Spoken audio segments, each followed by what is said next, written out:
Thank you. It is great to be here. So, Evan, that's fantastic material. Thank you very much.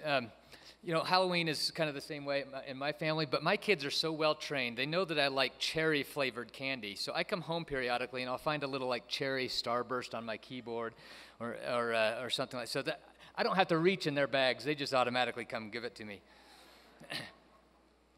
Now, our question here today is, what laws and policies best protect life and the family? Now, the best policy in a free nation is often no law at all, but leave it to the people to govern themselves. This is most often the best policy to protect our unalienable rights and will most often be the best protection to family. Let me explain. When considering anything in life, we must consult natural law. Now, natural law is simply the way that nature, or nature's God, has put things in motion.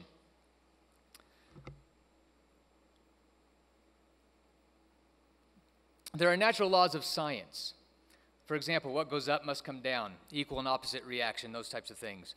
There are natural law principles for human happiness. The Ten Commandments, for example, is an outline of those most fundamental principles. There are natural law principles for good government as well. And when you institute those natural law principles, amazing things happen. It's a miracle. It's an absolute miracle when you unleash the mind of man. Now, what were they using when they were plowing their fields in Jamestown? They were using a stick plow, the same way that mankind had been plowing their fields for about 5,000 years. Their transportation was walking or animal power or wind power for their ships, the same way that mankind had been traveling for about 5,000 years. Their medicines were made up more of noxious concoctions and superstitions rather than any kind of science. They thought alcohol was a staple food. Some still think that. They were living remarkably similar to how mankind had been living for 5,000 years. Then we had a 180-year period of trial and error, from Jamestown in 1607 to the Constitutional Convention in 1787. 180 years to work out natural law principles of self-government. Once we wrote the Declaration of Independence and the Constitution of the United States, an absolute miracle occurred. We went from ox cart to space travel in less than 200 years. We went further in 200 years than mankind had gone in the 5,000 years previous. You might say we made a 5,000-year leap. Now, that's the title of the book that each of you should have gotten in your bags, a gift from the National Center for Constitutional Studies.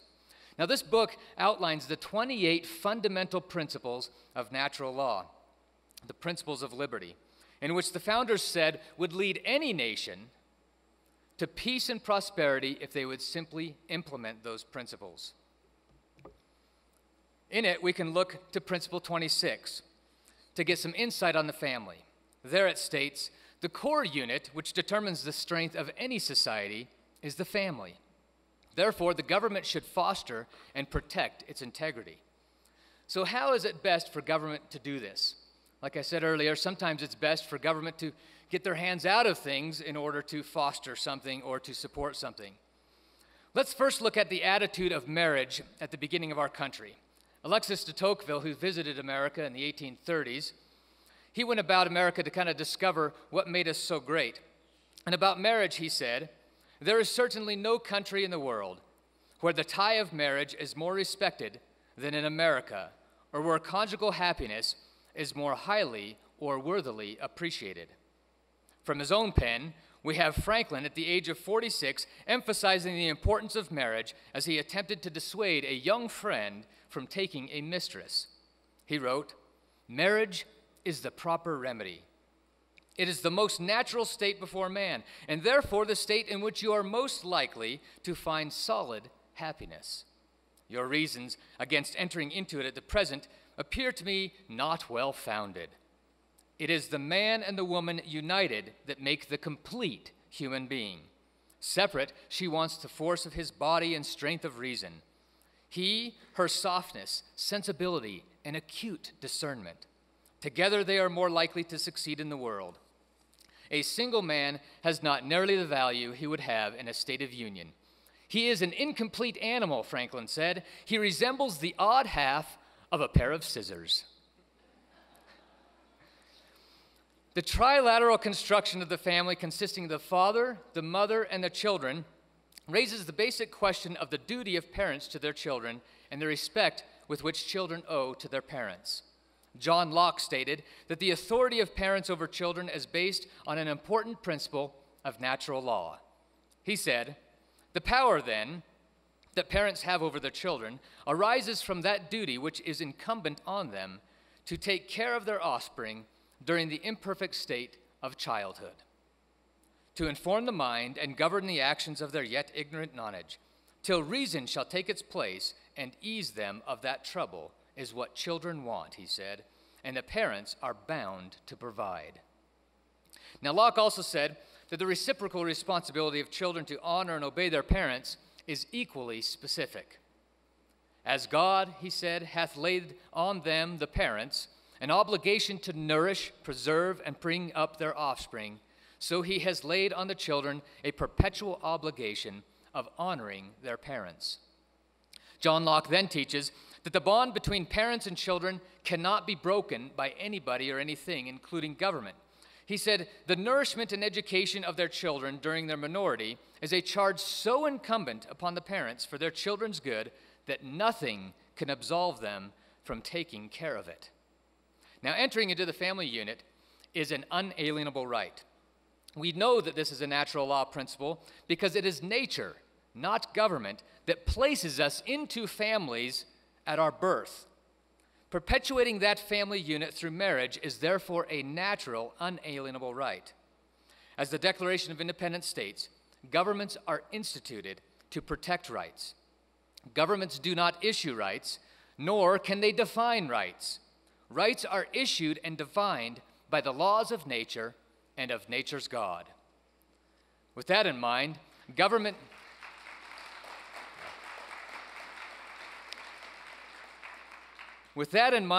should be limited and divided and subdivided. As Jefferson said, "The way to have good and safe government is not to entrust it all in one, but to divide it among the many, distributing to everyone exactly the functions he is competent to. It is by dividing and subdividing until it ends in the administration of every man's farm by himself, by placing under everyone what his own eye may superintend, that all will be done for the best. What has destroyed liberty and the rights of man in every government which has ever existed under the sun? The generalizing and concentrating all cares and power into one body." Now, as we enter into social contracts with each other, there are three very important components that must exist for the contract to be successful. First, that contract should be based on natural law principles, principles that are already defined by nature and of nature's God. Second, divide power and establish clear boundaries for those powers. And third, enforce those boundaries. These three things can only be done by those who ultimately possess the power, and that is the people. Now, from there, you can construct your government in whatever form you think is best to secure your safety and happiness. Whatever form it takes is completely up to you, but whatever it is, make sure you enforce it. Jefferson said, "The natural course of things is for liberty to yield and government to gain ground." So the people are the only ones with a vested interest in enforcing those boundaries. In America, we carefully defined government boundaries.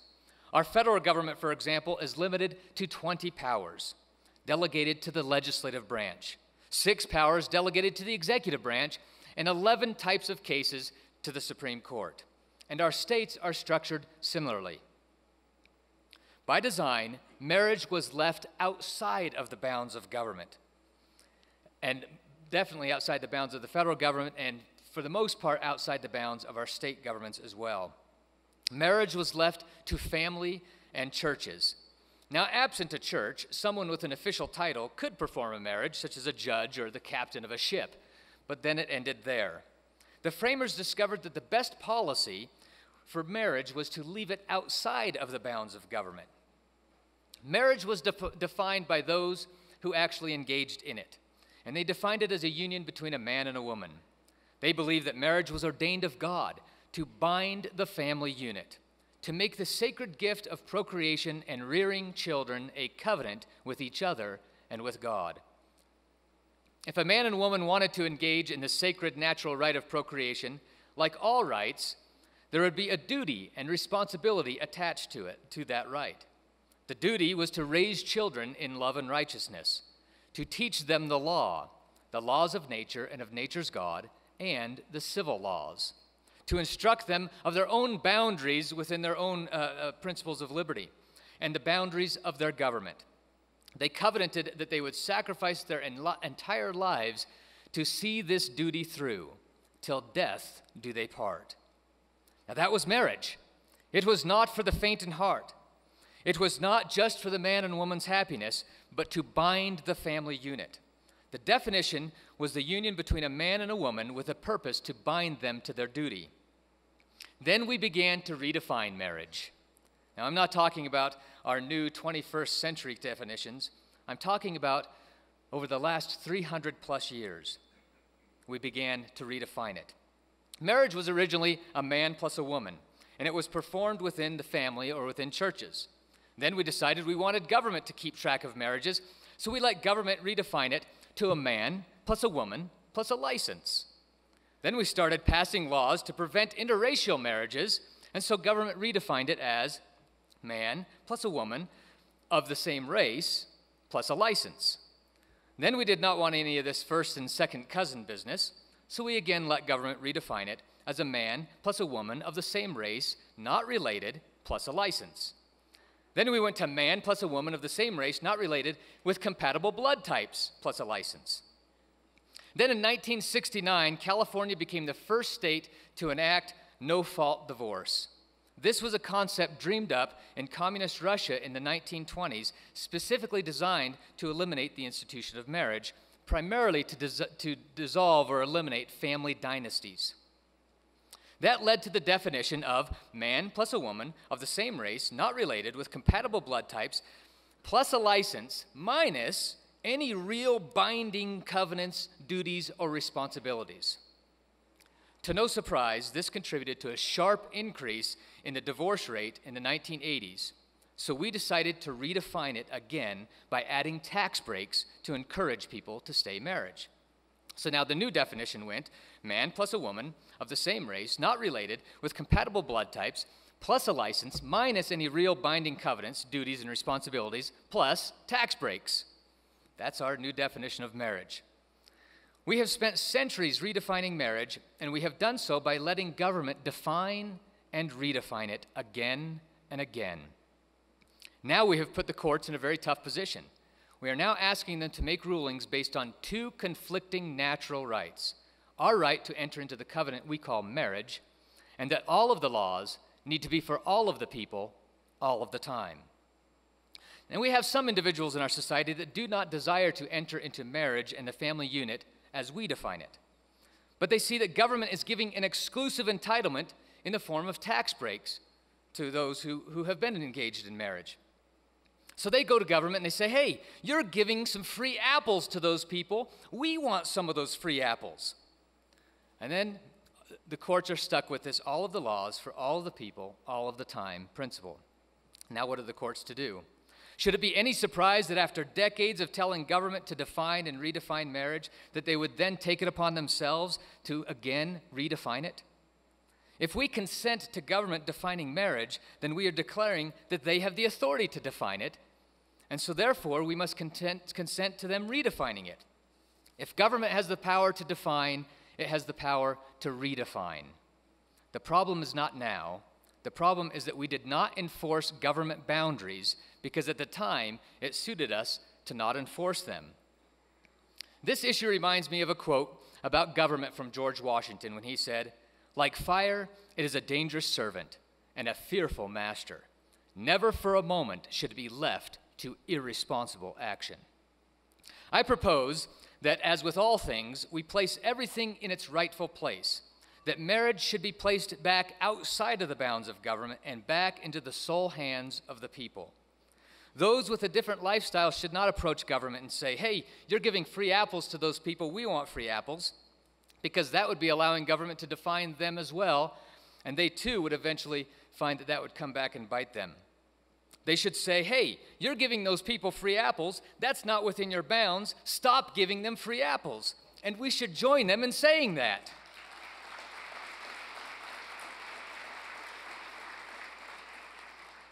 Folks, those tax breaks come at a very high cost.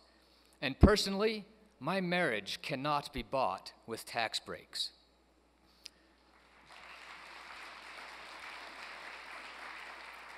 I believe the family is sacred. I believe the covenant of marriage is a sacred sacrament.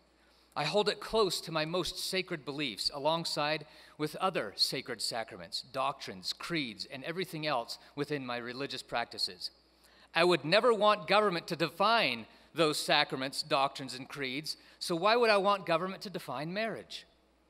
The best policy in a free nation is often no law at all, but leave it to the people to govern themselves. It is most often the best protection of our unalienable rights, and will most often be the best protection of a family. Now, I've often been asked, when I've expressed this view, what about the children? How do we protect the children? How do we protect the sanctity of marriage? Protecting sanctity is always left to the culture of the people, and the culture is shaped by properly educating and rearing the children. This occurs through the relationship between the child and their parents, and primarily through the mother.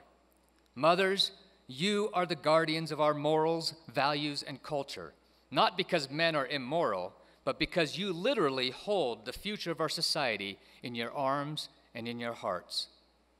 This education is done in many ways, but primarily through stories. Stories that are familiar and personal, stories that teach morals, values, and foster imagination, and stories of history, of our heroes and our villains. For more on stories, a little side note, I encourage you to attend our Freedom Stories Forum this afternoon. It's the Forum 3 at 3 p.m. in the Murano Garden Saloon, where you'll learn a little bit more about storytelling and the importance of that. Now, going back, in the case of abuse and divorce, this is within the bounds of government. The very definition of abuse is the violation of unalienable rights, and governments are instituted to protect those rights. That is within their bounds. If a child is harmed or neglected, or a spouse is abused, that is violating a series of natural rights, and government can engage. The courts have also given us an avenue to adjudicate our contracts. In this case, marriage. Divorce proceedings in a court can hold parties accountable to their duties associated with their contract. The definition of marriage does not need to be on the law books to protect unalienable rights or to adjudicate in the courts. There are many contracts that are brought to court that have no specific definitions within the law, but a judge will hear them nonetheless. So let us bring family back to where it belongs, in the family. Bring it close to our superintending eyes. We will protect our families better than any law or policy. To restate Jefferson, place under everyone what his own eye may superintend, that all will be done for the best. Now with that, I leave you with one last admonition, to simply go forth and proclaim liberty throughout all the land unto all the inhabitants thereof. Thank you.